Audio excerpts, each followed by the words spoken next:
우리 축복의 통로가 된다고 하는 것은 우리 예수 믿는 사람들의 아주 근본이고 또 기본입니다.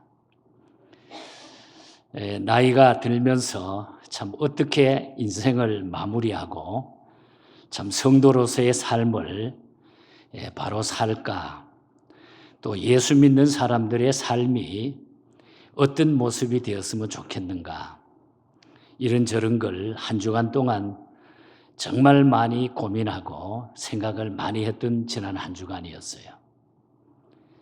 우리 집사람이 절대 얘기하지 말라 그랬는데 제가 오늘 집에 가면 혼날지 모르지만은 꼭 해야 될 것 같습니다. 지난 주일날 플로리다에 사시는 저희 집사람 언니 김숙희 원사님, 또 각정이 사모 언니, 딸로서는 제일 위에입니다. 79세가 됐는데 갑자기 운동하다가 딱 쓰러졌는데 그 시간부터 깨어나지 못하고 바로 임종을 하셨어요. 그래서 나머지 뒤에 본인이 자기의 기증을, 이 몸의 중요한 부분을 죽으면은 다른 사람에 기증한다고 그래가지고 산소호흡기를 며칠 동안 병원에서 끼고 있으면서 그 필요한 것들을 다 나눈 다음에 지금 이제 임종해서 세상을 뜨셨습니다. 여러 가지 환경 가운데 이제 그 장례식은 우리가 내년쯤에 우리 온 가족들이 한번 시카고에 모여서 예배 드리고 그렇게 하기로 하고 일단 간단하게 아마 모든 일을 정리하신 것 같아요. 제가 그것을 보면서 사람이 참 별것 아니다. 79인데 갑자기 딱 쓰러졌는데 세상을 떠나간 거예요. 그래도 다행히 많은 준비를 해놓으셔서 너무너무 감사하고, 사실 밑에 동생들이나 위에 오빠들이 그 처형을 통해 가지고 다 도움을 받았던 분들이에요. 미국 맨 처음에 와가지고 구남매가 전부 다 미국으로 오게 됐으니까. 참 많은 일들, 가정의 형제 자매들에게 또 주변의 많은 사람들에게 나누는 삶을 살다가 갔는데 무척 마음이 아쉬워요. 그래서 한때는 중국 선교를 이야기하다가 그걸 마지막에 이렇게 돕겠다고 하는 이런 의사도 들은 적이 있고, 여러 가지 하여간 어떻든 떠나고 나니까 이 아쉬운 마음이 너무나 많아요. 그런 가운데 하나님이 주신 은혜는 참 우리가 예수 믿는 사람으로 이 세상에 어떻게 살다가 우리가 마무리해야 될까? 언제 어떻게 될지 몰라요. 내가 간다, 가는 날 몇 날, 몇 시, 몇 분 시간을 알고 가는 게 아니라 갑자기 주님이 불렀을 때에 우리가 어떤 모습으로 서게 될까? 그래서 오늘은 우리가 정말 축복의 통로가 되기 위해서 성숙한 성도의 삶을 한번 생각해 보면서 로마서에 나오는 이 말은 성도들이 사회생활을 어떻게 해야 되는가. 예수 믿는 거하고 사회생활이 다른 분들이 너무 많아요. 요즘 예수 믿는다고 하는 분들이. 그래서 정말 우리가 예수 믿는 성도로서 성숙한 삶을 어떻게 살면 좋겠는가. 기도하는 중에 주시는 말씀입니다. 오늘 함께 이 말씀을 나누면서 여러분의 남은 생애가 승리하며 기쁜 마음으로 십자가 지고 가는 오늘 찬양과 같이 꼭 승리하시기를 축복합니다. 우리 기독교는 수도원의 종교가 아닙니다. 불교처럼 이 속세를 떠나가지고 산속에 절을 짓고 돌을 닦는 그런 종교가 우리 기독교가 아닙니다. 세상에 머물고 거기에 살면서 세상을 구원하고 변화시키는 것이 우리 기독교의 사명인 것입니다. 우리 예수님께서 죄도 없고 부정도 없고 부패가 없는 천국으로 우리를 오라고 하시지 않으시고 주님이 먼저 죄 많은 세상에 인간으로 오셨습니다. 다시 말하면 세상에 주님이 오신 거예요. 기독교 삶 역시 세상을 등지고 속세를 멀리하고 사는 것이 아닙니다. 결혼하고 자식 낳고 돈 벌고 일하고 살면서 거기서 빛을 발하고 자기의 사명을 다하는 것이 바로 기독자의 삶이라는 거예요. 예수 믿는 자의 삶이라는 거예요. 오늘 본문은 바로 그리스도인들이 어떤 자세로 사회생활을 할 것인가를 교훈하고 있는, 우리가 잘 아는 대로 로마서는 두 부분으로 나누어져 있습니다. 1장부터 11장은 교리적인 부분으로 말씀을 주셨고, 그리고 12장부터 마지막 16장까지는 생활면, 실천, 우리가 어떻게 예수 믿는 사람이 살아야 할 것인가, 거기에 대한 말씀을 주고 있습니다. 혹은 국가가 어떻게 해야 되고, 사회생활을 우리가 어떻게 해야 되고, 가정생활을 어떻게 해야 되고, 그 말씀의 실천 부분을 우리에게 주신 것이 오늘 후반부 메시지라는 거죠. 그래서 오늘 우리는 기독교인으로서 어떻게 이 사회생활을 해야 되느냐, 어떻게 이웃과 살아야 되는가, 어떻게 단체생활을 하고 어떻게 가정생활을 해야 되느냐, 그걸 줄여서 몇 가지를 오늘 말씀을 드리려고 합니다. 먼저 판단하지 말라고 하는 중요한 메시지를 우리에게 주고 있어요. 판단하지 말라. 13절에 보면은 우리가 다시는 서로 판단하지 말고 다른 사람의 작품이나 연주를 판단하는 것을 우리가 비평한다, 그런 말을 해요. 비평. 문학 비평, 또 말 비평, 또 음악 비평, 바로 그런 것을 의미하고 있죠. 그런데 이 비평에는 두 가지가 있습니다. 하나는 다른 사람을 깎아내리고 멸시하기 위한 비평이 있고, 반면에 격려하고 세워주기를 위한 비평이 있어요. 제 은사이신 이유선 교수님은 음악 비평가였습니다. 부름받아 나선 이 몸을 만드신 어른. 이분은 늘 저희 앞에 그랬어요. 내가 비평하는 이 비평은 다 깎아내릴 수도 있지만은 어떻게 하면은 이 비평을 통해서 그 사람에게 격려가 되고 더 발전할 수 있는가를 위해서 자기는 비평한다. 그래서 그 어른의 삶이 늘 보면 평소에도 웃고 즐기고 음악을 하신 분인데도 불구하고 푸근한 그런 인상을 늘 우리에게 주셨습니다. 제가 오래전에 읽었던 책, 정말 감동받았고 정말 거기에 대해서 많이 생각했던 책인데, 에모토 마사루가 쓴 물은 답은 알고 있다 하는 책이 있어요. 여러분 아마 보신 분이 많을 거예요. 유명한 책이니까. 물은 답을 알고 있다 하는 그런 책인데, 사람은 물로 되어 있다고 하는 것이 그의 지론이에요. 우리 사람은 물로 되어 있죠. 그래서 수정될 때는 99%가 물이고, 그 다음에 막 태어날 때는 90%가 물이고, 또 성장하면 70%가 우리가 물이고, 죽을 때는 50%가 우리 사람은 물이라는 것입니다. 그만큼 우리 몸은 물로 구성이 되어 있다는 거죠. 인간의 몸은 평균 70%가 물이기 때문에 물이 깨끗해지고 물이 건강해지면 몸도 건강해지고 편안하게 된다는 거예요. 그래서 좋은 물을 섭취하는 것이 건강의 비결이다. 우리가 과학적으로도 다 증명된 이야기잖아요. 물이 중요하다, 그런 얘기죠. 그런데 이분은 다양한 시험을 해봤어요. 실험을 해봤는데 물을 이렇게 유리컵에다가 담은 후에, 좋은 물을 담은 후에다가 종이에 글자를 써가지고 그 물 앞에 사랑, 감사, 고맙습니다, 이런 글을 써서 보여줘요. 물 앞에다가. 그리고 한국말로는 고맙습니다, 중국말로는 세세, 영어로는 땡큐, 독일어, 이탈리아 등등 이렇게 감사하다고 하는 말을 물 앞에 써가지고 쫙 보여주는데, 그런데 얼마 후에 이 물 모양이 찬란하게 빛나는 육각형 다이아몬드로 변하는 거예요. 물이 쫙 다이아몬드형으로 변하는 거예요.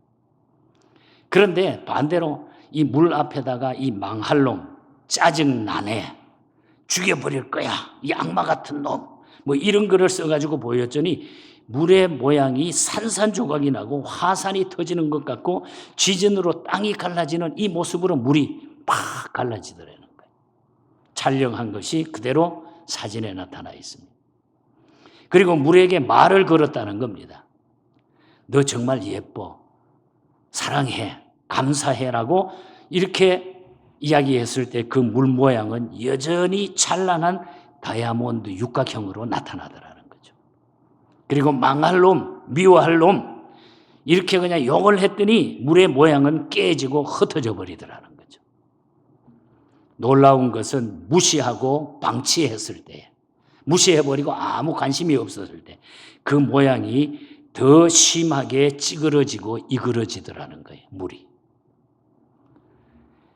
물에게 음악을 들려줬다 그럽니다. 베토벤의 교향곡 전원을 들려줬더니 얼마나 그 전원 교향곡이 예쁘고 좋습니까? 그래서 물의 모양이 다이아몬드로 변하고 색깔이 막 화려하고 춤을 추더라는 거예요. 그런데 베토벤의 운명 이걸 들려줬더니 막 침울하고 어두운 모습으로 나타나더라는 거예요. 그리고 바하의 지선상의 아리아를 들려줬더니 수십 개의 다이아몬드처럼 막 춤을 추더라는 거예요. 물이 변해가지고. 그리고 쇼팽의 이별을 들려줬더니 산산조각으로 부서지더라는 거예요. 헤비메탈 음악 그리고 락 뮤직을 들려주었더니 물 모양은 마치 미치광이가 춤터지시 산산조각으로 부서졌고 빛은 어두운 빛으로 나타나더라는 거예요. 유리그릇에다가 밥을 담아가지고 실험을 했답니다.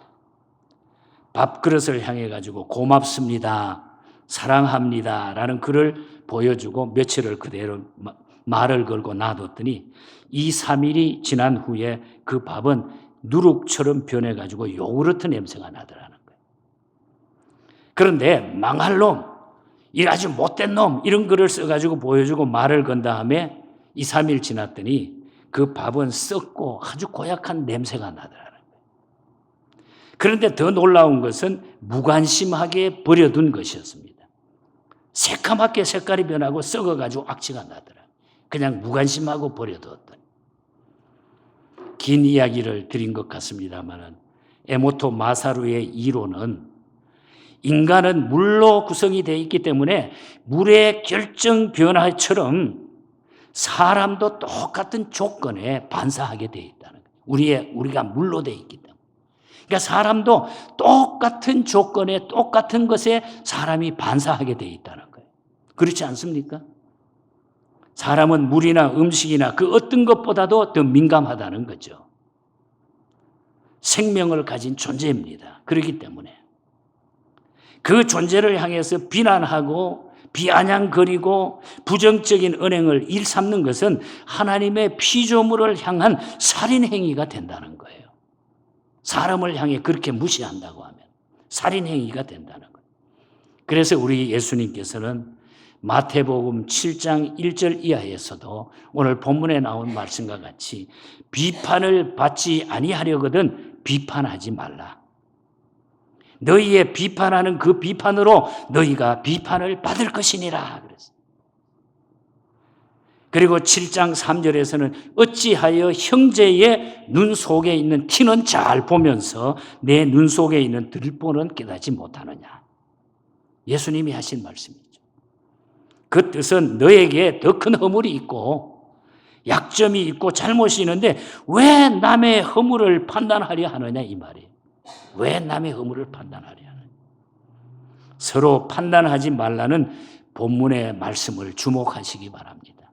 서로 격려하고 우리가 칭찬하고 사랑과 감사를 이야기하는 것이 우리 그리스도인들의 삶이라는 거예요. 정상적인 삶이 그래야 돼야 된다는 거예요. 그래야 물의 결정이 춤추고 아름답게 비치는 것처럼 사람도 변하게 된다는 거예요, 여러분. 부부간에 여러분, 친구끼리 혹은 우리 성도들 간에 자녀들에게 축복하고 격려하고 칭찬하며 살아가시기를 바랍니다, 여러분. 이것이 우리 예수 믿는 사람들의 정상적인 삶이에요. 조금만 누가 잘못해놓으면 왜 이래. 자기가 한 것 외에는 인정하지 않으려고 하는. 얼마나 이거 무식하고 잘못된, 자기는 그걸 못 깨닫는 거예요. 눈 속에 있는 티는 보고 내 눈 속에 있는 들보를 깨닫지 못하고 산다는 거죠. 그래서 우리는 서로 판단하지 말아야 된다. 그래서 저는 이 말씀의 첫 번째의 메시지를 넘어가면서 여러분들에게 한번 따라하시라고 제가 한번 부탁을 하고 싶어요. 우리 한번 따라합시다. 칭찬합시다. 사랑합니다. 참 잘하셨습니다. 참 좋습니다. 자, 이번에 여러분 앞에만 보지 말고 자기 바로 옆에 분하고 서로 뒤는 안 봐도 옆에 분 보고 자, 따라합니다. 사랑합니다. 참 잘하십니다. 참 좋습니다. 이게 축복의 통로가 되는 거예요. 우리가 그렇게 사는 것이 예수 믿는 자의 삶이에요. 제가 예배 올라오기 전에 찬양대 들어오는데 김성 권사님이 툭 치면서 저를 보고 목사님 꼭 한 가지 말씀드리고 싶대요. 목사님 싹 한번 웃을 때 그게 아주 최고의 멋집니다. 웃을 때. 그래서 내가 너무 안 웃었나. 그래서 오늘부터 그렇게 좋아하는데 내가 웃어야죠. 참 좋습니다. 사랑합니다. 여러분 웃고 사시기를 바랍니다. 여러분 우리 인생이 어떻게 될지 몰라요. 그러니까 우리는 예수 믿는 사람답게 살다가 주님 앞에 오라 그러면 우리가 다 가면 되는 거지. 후회 없이. 그 다음에 두 번째는 먹고 마시는 것을 조심하라는 거예요. 먹고 마시는 것. 우리 사회생활 예수 믿는 사람들. 15절에 보면 음식으로 인하여 내 형제가 근심하게 되면 이는 내가 사랑으로 행치 아니함이니라. 또 17절에 보니까 하나님의 나라는 먹는 것과 마시는 것이 아니요 그랬어요. 로마서는 로마에 살고 있는 기독교인들과 로마 정치, 경제, 문화, 영향권에서 살고 있는 기독교인들에게 보낸 편지가 바로 로마서거든요. 그 당시 로마는 우상 숭배로 가득 차 있었어요. 황제 숭배는 물론 온갖 신화가 난무하는 그런 나라가 로마였던 것입니다. 우상에게 바쳤던 재물이 공공연하게 유통되는가 하면은 고급 포도주가 생산이 되고 사치 문화가 아주 극에 달했던 그런 환경, 그때에 기록된 말씀이라는 거죠. 그런 상황에서 기독교 교인들이 먹고 마시는 일을 바로 처신하는 것은 결코 쉬운 일이 아니었어요. 정말 거기에 맞춰서 산다고 하는 것이 너무 어려웠어요. 예를 들면은 요즘 이야기로 예를 들면 이런 이야기예요. 교회 중직을 맡은 분이 혹은 장로님이나 안수집사님이나 권사님이나 교회 중직을 맡은 사람이 자기 집에서 잔치를 하면서 거기에다가 최고급 양주를 손님에게 대접합니다. 또 다른 술 종류의 음료를 대접해요. 그렇다고 해가지고 집 주인은 본인은 알코올 중독자도 아니고 술을 잘 하는 사람도 아닌데 손님들 때문에 그것을 대접했다는 거죠. 그러나 그날 그 집에 초대된 손님 가운데 예수를 처음 믿는 초신자가 있었다는 거예요. 그는 큰 혼란에 빠지는 거예요. 이럴 수가 있는가? 아니 어떻게 저런 분이 술을 이렇게 대접하고 이건 아닌데라며 마음이 편치 않는 거예요. 이런 경우 먹고 마시는 것 때문에 다른 사람에게 상처를 주게 된다는 거죠. 그런 얘기예요. 쉽게 말하면. 그래서 바울은 15절 하반절에 보면은 그리스도께서 대신하여 죽으신 형제를 내 식물로 망하게 하지 말라. 그런 얘기를 한 거예요. 혐오 음식, 술이나 담배 삼가해야 돼. 식도락을 위해 가지고 세계를 누비고 팔도강산을 다니는 것도 잘한 일이 아니에요. 먹는 것이라 그러면 어디든지 막 내 돈 있다고 사치하고 멋대로 쓰고 다니는 것은 잘한 일이 아니라는 거죠. 어떤 교회는 벨리에 있던 어떤 교회 이야기인데 주일날 좀 잘 사는 분 몇 사람이 딱 모여가지고 주일이면은 거기에 주로 음식도 보면 그냥 생선회라든지 이런 거 시켜가지고 먹고. 이런데 다른 교인이 한번 갔다가 다른 교인은 거기에 끼지를 못하는 거예요. 몇 사람만 다 그렇게 하니까. 그래가지고 시험에 들어가지고 교회가 풍지박산이 되는 이런 모습도 봤어요. 그리고 제가 중국 선교를 하면서 오래전 얘기입니다. 한국에서 어떤 교회에서 선교팀이 왔어요. 목사님하고 장로님들도 있고. 근데 이분들이 중국에 와가지고 자기네 교단에는 뭐 그걸 허용하는지 모르지만 아니 뭐 앉아서 식사할 때 그냥 맥주도 한 잔씩 마시고 쭉쭉 하는데 와 나는 내가 시험에 들더라고 내가. 그러면서 끝나고 나서 그 선교지역의 현장에 있는 우리 제자들이나 교인들이 목사님 저렇게 해도 되는 거예요. 이 시험에 들게 만드는 거죠. 목사인 저 자신에까지 그것이 너무 부담이 됐던 이런 일들이 있는데 초대교회에서 모여서 먹었던 애찬은 그런 의미가 아닙니다. 정말 우리 교회처럼 점심때에 만들어가지고 우리가 서로 나누는 이게 애찬이에요, 이게. 거기에 잘했다, 못했다가 아니라 누가 만들지 간에 서로 정성껏 만들어가지고 나누는 게 이게 초대교회의 애찬이었어요. 그러니까 교회에서 만드는 음식 가지고 너무 따지지 않아도 돼요.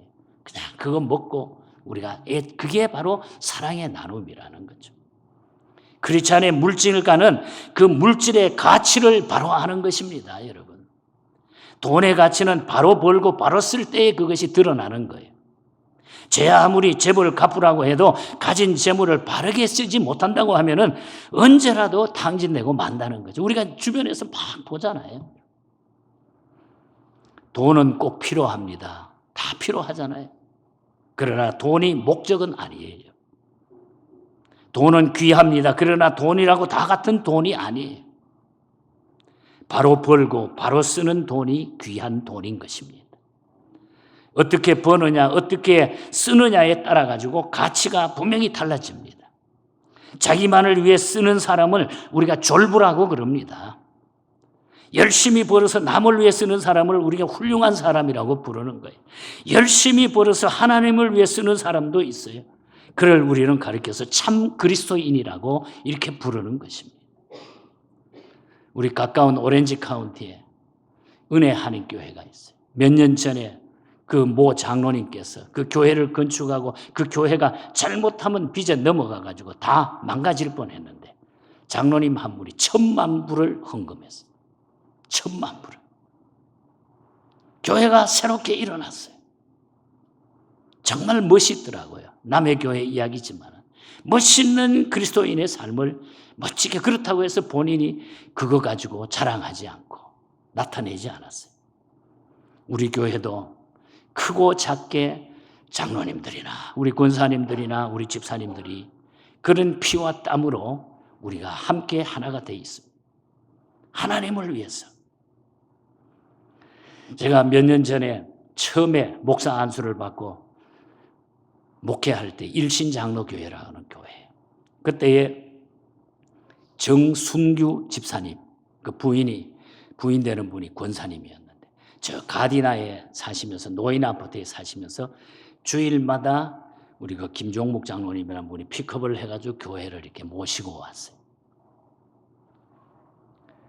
이분이 권사님이 먼저 세상을 떠나고 그 정순규 집사님은 나중에 오래 사시다가 이분은 교회 올 때마다 꼭 가방 속에다가 혹시 밖에 보이면 안 되니까 낫을 가져와요.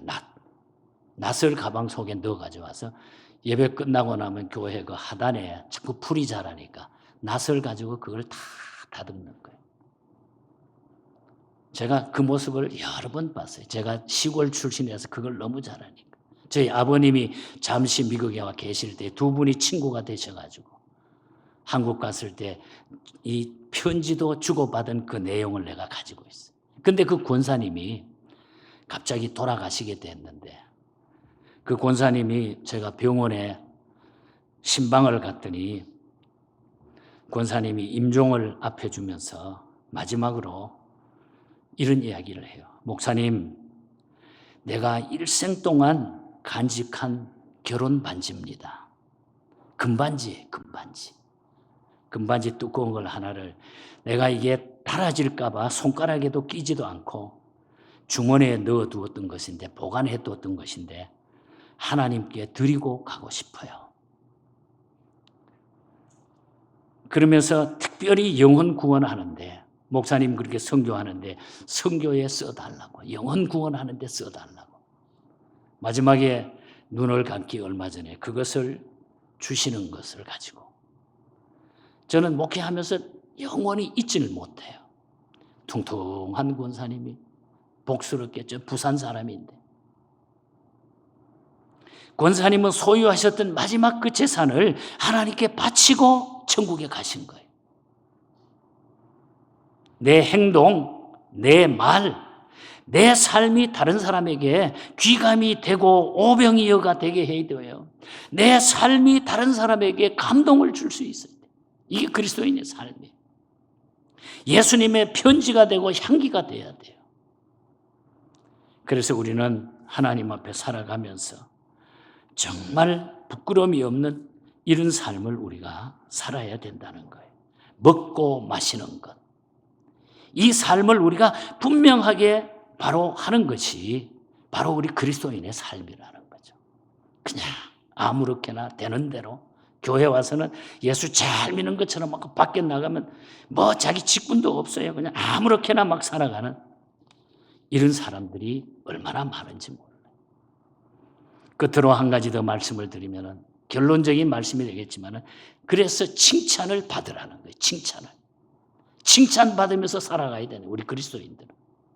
16절을 보면은 비방을 받지 않게 하라 그렇게 했죠. 그리고 18절에 보면은 이로써 그리스도를 섬기는 자는 하나님을 기쁘시게 하며 사람에게도 칭찬을 받느니라 그랬어요. 비방의 반대는 칭찬입니다, 여러분. 사도행전 6장을 보면은 초대교회를 섬기는 집사님들, 일꾼을 세울 때 그 자격을 이렇게 말했습니다. 믿음 충만하고 지혜 충만하고 성령 충만하고 그리고 칭찬받는 사람이어야 한다. 그렇게 했어요. 칭찬받는 사람. 디모데전서 3장 2절을 보면은 교회 감독이 되려고 하면은 책망받을 것이 없어야 한다. 7절에 가서 보면은 외인에게서도 선한 증거를 얻은 자야 할지니 비방과 마귀의 올무에 빠질까 염려함이니라. 비방받으면 안 돼. 비방받으면 마귀의 올무에 빠지게 된다는 거예요. 중요한 것은 그리스도인이 비난받는 것은 개인 문제로 끝나는 것이 아니라 그리스도께서 비난을 받게 된다는 거죠. 내가 비난을 받으면 주님이 비난을 받게 된다. 반대로 내가 칭찬을 받으면 하나님께 영광이 돌아간다는 것입니다. 하나님께 영광이 돌아간다는 것. 누가 칭찬을 받게 됩니까? 위대한 일을 하지 않더라도 말과 행동이 일치하는 사람, 자기 일에 최선을 다하는 사람, 늘 자신을 살피고 절제하는 사람, 남을 나보다 더 낫게 여기는 사람, 믿음으로 살기를 노력하는 사람, 남에게 덕을 끼치고 도움을 주는 사람, 주님을 사랑하고 순종하는 사람이라고 하면 칭찬받을 수 있는 것입니다. 그래서 우리는 남을 나보다 더 낫게 여길 수 있는 이 마음이 칭찬받게 되는 거예요. 교회에 오면은 그저 늘 아유 참 수고하셨죠. 참 어떻게 그렇게 잘하셨어요? 어떻게 그렇게 힘든 일을 잘 넘겼었어요? 서로 격려하고 칭찬하는 이 사람이 그리스도인의 올바른 삶이라는 거죠. 어떤 분이 식당에서 그 외출해서 하다가 예수 믿고 교회 나온 분이 있어요. 그분이 간증을 하더라고요. 근데 어떤 분이 자기 식당에 왔는데 밥 먹으러 왔는데 그래. 아유 얼마나 수고하세요. 뭐 간단한 일과 웃음을 보이면서 말을 걸더래요. 아유 그리고서 다 먹고 나서 아유 아주 맛있게 너무 맛있게 먹었습니다. 수고 많이 하세요. 그분이 자주 와서 그런 이야기를 하면서 팁도 풍성하게 놓고 그래서 그 자매가 저분이 나가는 교회라고 하면 나도 한번 가봐야 되겠다. 그래서 자기가 예수 믿게 됐다고 하는 그 간증을 하는 걸 들은 적이 있어요. 여러분 식당 가서도 여러분들 잘 하시기 바랍니다. 그게 우리 그리스도인의 삶이에요. 이런 사람들이 칭찬받는 사람이 가장 짜게 그냥 막 그렇게 살지 마세요. 제가 몇 년 전에 제 생일이라고 우리 아이들하고 식당에 가서 저 오렌지 카운티 쪽인데 식당에 가서 저녁을 먹는데 그 옆에 마침 우리 한국 사람들이 한 대여섯 명이 왔어요. 장로님, 권사님, 집사님 이런 분들이 와서 식사를 하더라고요. 그래서 우리도 한국 사람이니까 참 한국 사람이 있네 그래서 했는데 뭐 조금 있다가 뭐 들려오는 소리가 장로님 한잔 하세요. 뭐 권사님도 한잔 하시. 근데 나는 보통 우리가 물 먹을 때도 뭐 한 잔 말해서 물 따르나 보다 했더니 술을 따르더라고 진짜로. 와, 우리 아이들 보기에 얼굴이 화끈화끈해. 여러분 그런 사람들이 앉아서 뭐 하면은 누가 교회 가겠어요? 예수 믿으려고 그러겠어요? 그리스도인의 삶은 그게 아니에요.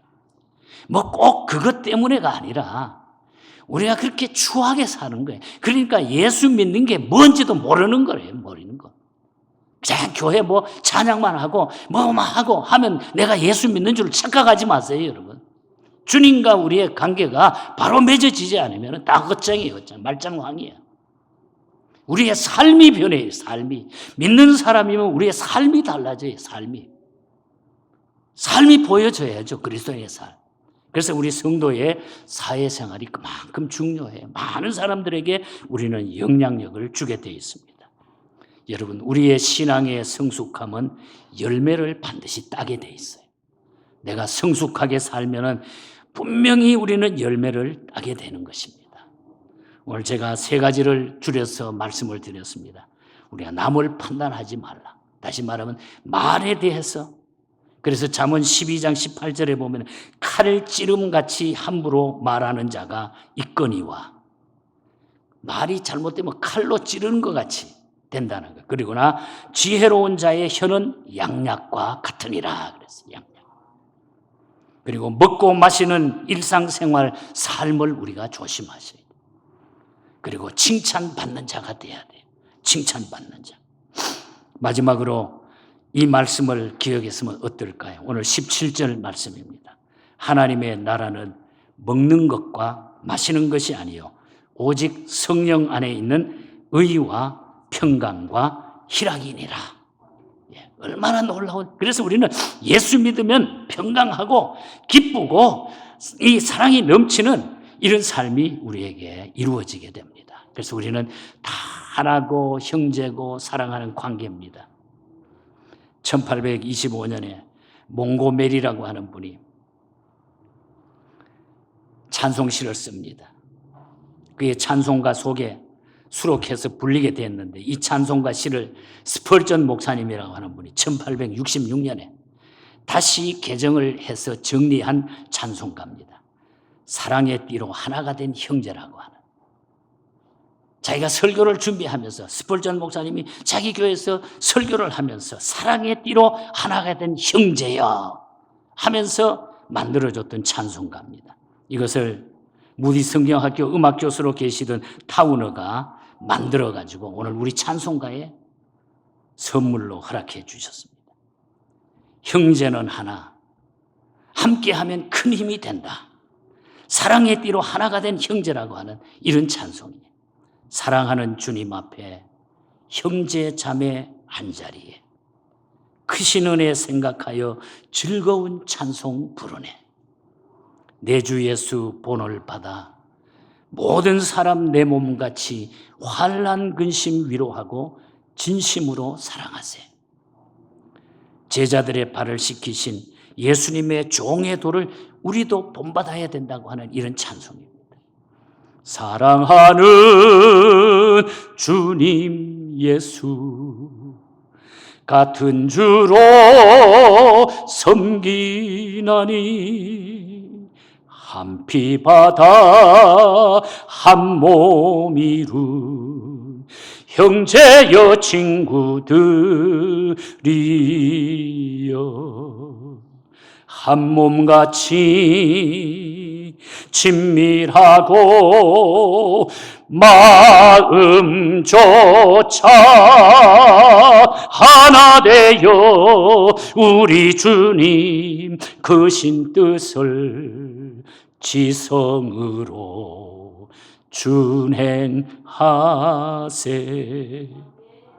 여러분 한 핏바다 한 몸 이룬 형제여 친구들이여 한 몸같이 친밀하고 마음조차 하나 되어 우리 주님 크신 뜻을 지성으로 준행하는 정말 그리스도인다운 성숙한 삶을 살아가는 저와 여러분이 꼭 되시기를 주님 이름으로 간절히 축복합니다. 하나님 아버지 감사합니다.